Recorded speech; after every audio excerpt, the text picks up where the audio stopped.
Hey there everybody, it's ThatForgottonGuy here, and we are here with Penumbra Overture, the first in the trilogy of Penumbra games. That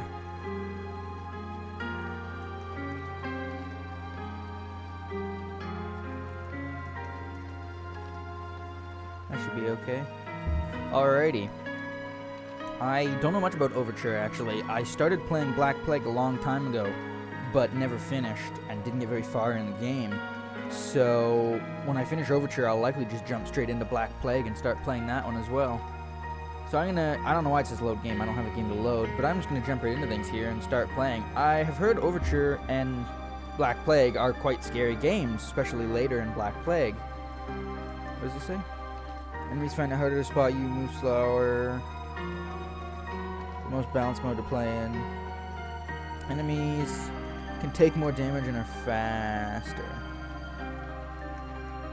Let's just go with normal for now. My story began in February, year 2000. Where? For my part in this allegory, I'm not going to make the same mistakes my father made. Howard vanished from my mother's life before I was even in it, so when he sent me a letter a few days after Mum's funeral, it was the first I'd ever heard from him. Pity he was dead. Writing from beyond the grave must be a genetic habit in my bloodline. His letter contained a key, instructions, pleas for forgiveness.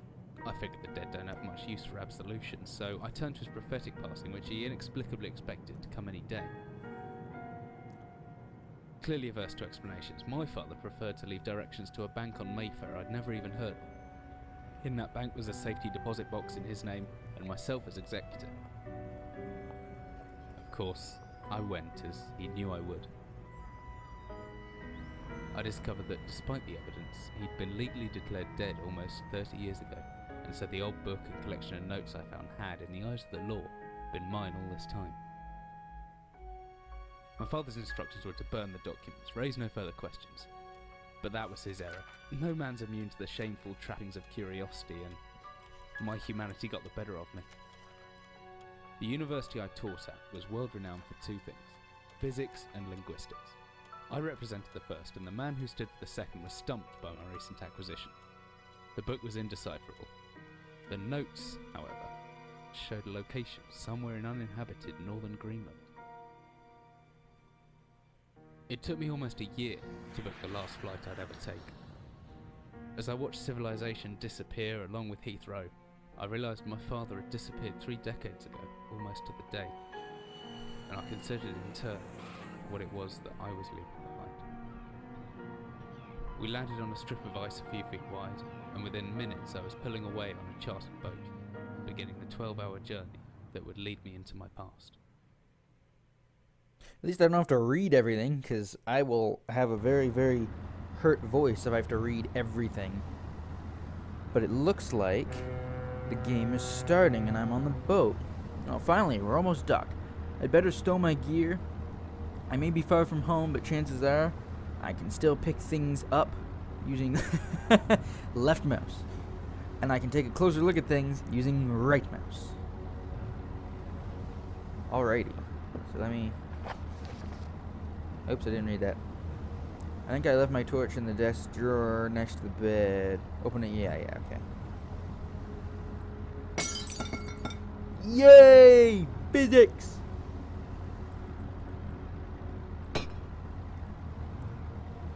I wasn't sure if it would have the same physics setup as Black Plague, but it clearly does. That's locked. Drawer. This drawer? Ah. Now where's the emergency glow stick? Should still be in the locker. How do I... Tab? Ah.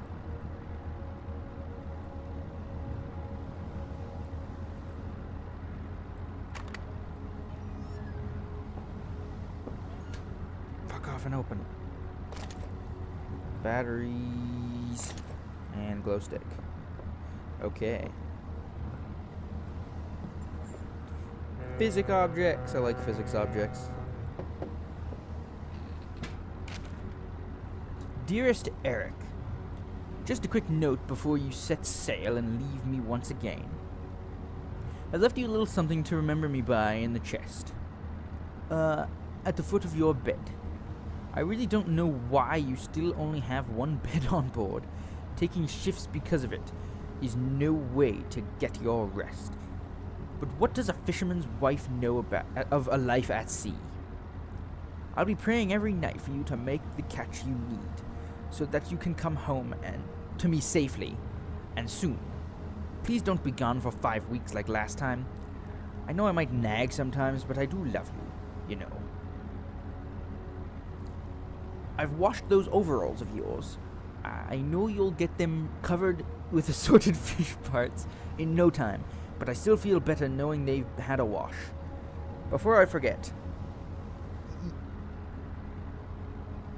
the Henriksons in the village have asked me to see if you'll be coming by any trout, but I said they were mostly out of season. If you do happen upon any, don't say anything. Stow them well in the ice, and I'll do something special with them to celebrate when you come home. To me. The ship's captain deserves a little special treatment once in a while. Take care, my love. How do I... Ah, okay. I just click off the page. Beer! Broke it. I'm stuck in the... Fuck out of here, chair. What kind of fish are these? Oh, I'm a fish and wildlife student. I don't know. These are ocean fish. I don't know ocean fish nearly as well as I should. Okay. Oh, I can't go here.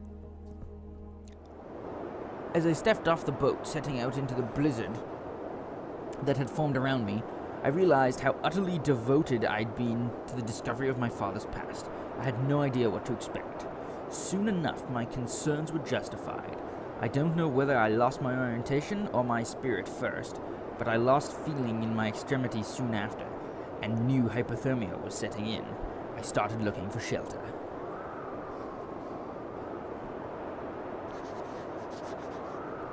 So cold. Don't know where I am. Need shelter soon.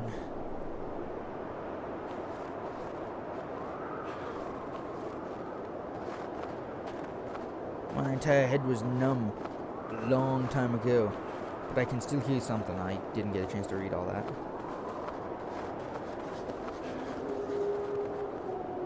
The hell is that? I don't care. I need shelter. No!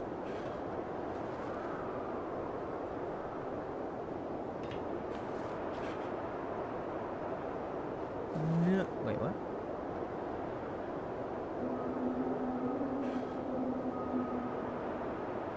What the? Must break ice. How? What with? I don't have a rock.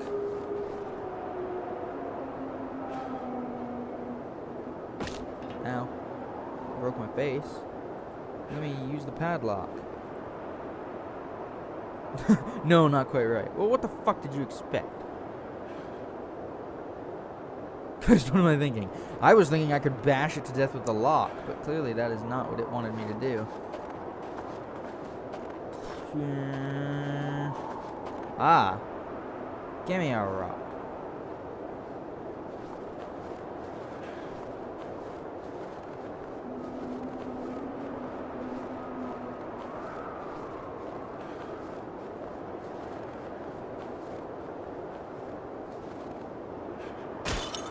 Ah, there we go. Which way do I twist it? Is it because I'm standing on it? Yeah, it is.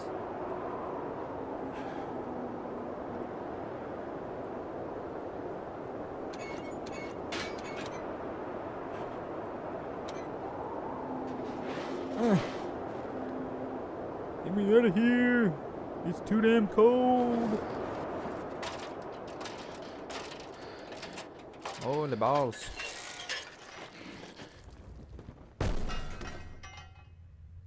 Fuck. What happened? What was that loud bang? No, not the whispering.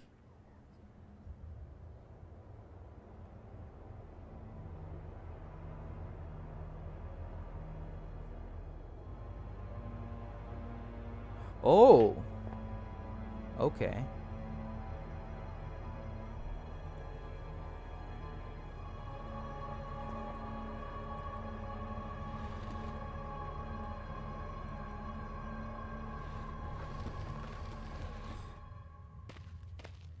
Okay.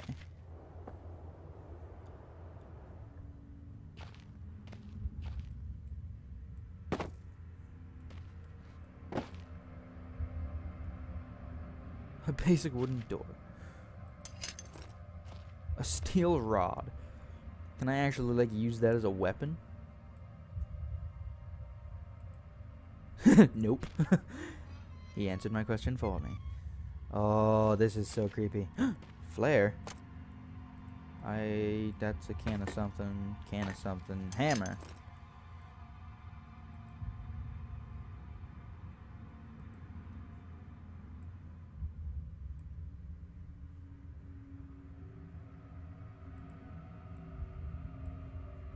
Just trying to be organized. Game. Jeez.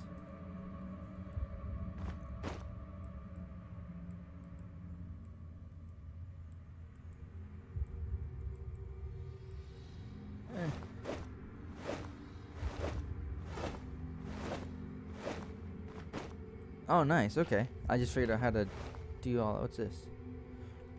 Empty boxes of ammunition. What is this place? It's evil. Doesn't appear to be anything else in here. Leave that open.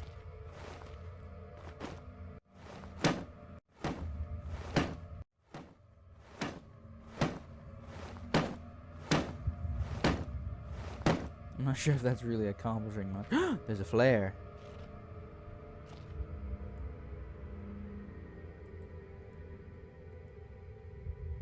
How do I get it, though?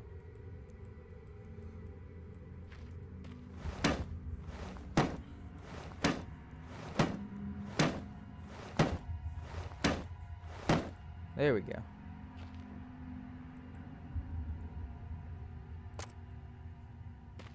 Okay, so I don't need to have my hammer out all the time.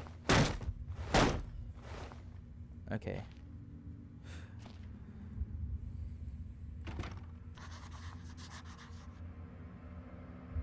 The fuck was that sound? It won't open.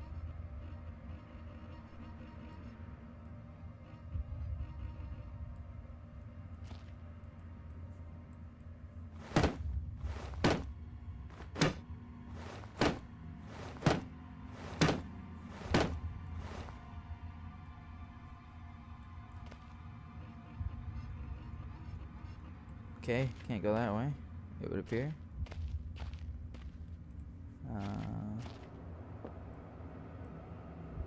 I'm not sure I want to go down there.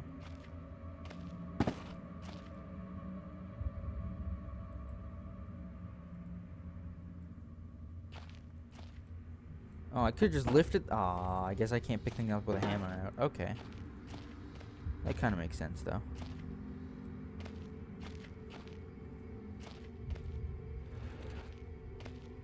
Aha, that one looked different.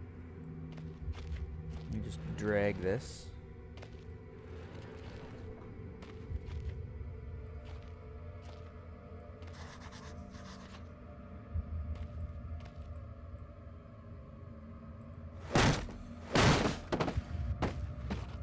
Hello?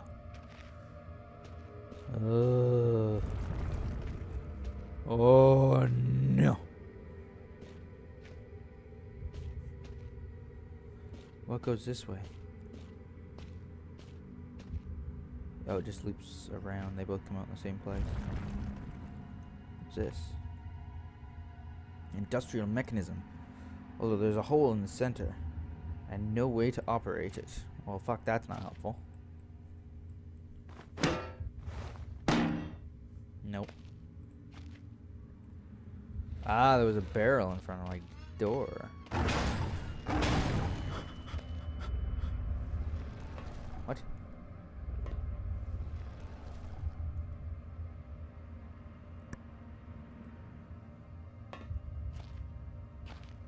Okay, I need to find a lever, maybe?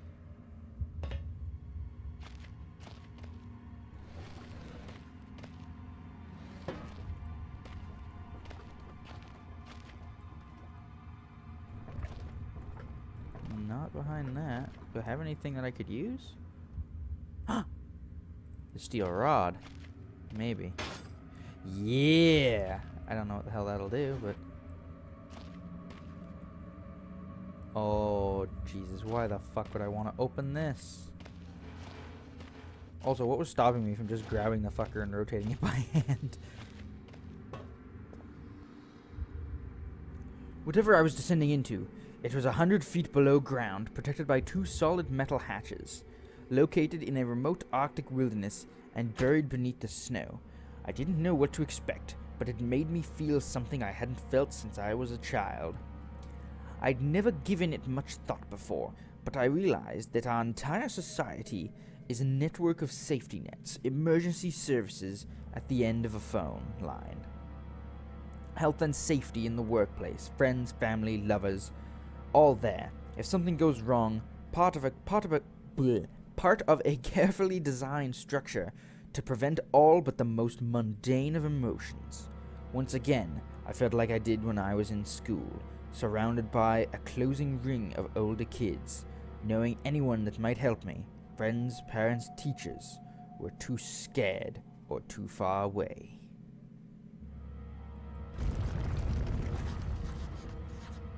I've jotted down some notes just in case. I don't know how to open notes. Probably. Ah, there we go. Notes. It could be anything living down here. Heroics are a Hollywood actor and fairy tale. I'm not taking any chances. If I face off against anything down here, I won't last a second. Caution and stealth are my only defense now. If anyone or anything hears me, I'd be best off staying low and out of sight until I know whether or not it's a threat. Crouching by pressing left control, a function I have programmed into my brain, will give me a chance to hide in the shadows. I'll know I've got it right because of the blue tint to my vision. Plus, I should be quiet enough that I won't be heard unless something's right on top of me.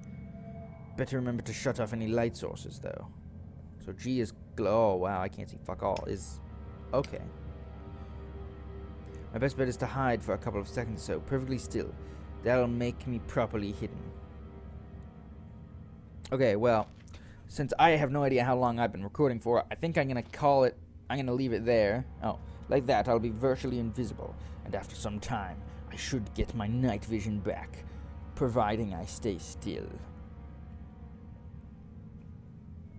So, I think I'll leave it at that for now, because I have absolutely no idea how much longer I'm going to be wandering around aimlessly and not really knowing what I'm doing. So, I'll leave it there for now, and I'll come back to this exact same spot in the next episode. I think I can save. No, I don't know how to save, so I'll just probably continue filming from this point. But anyway, that's all I've got for you guys for right now. So, until next time, I will see you in the future.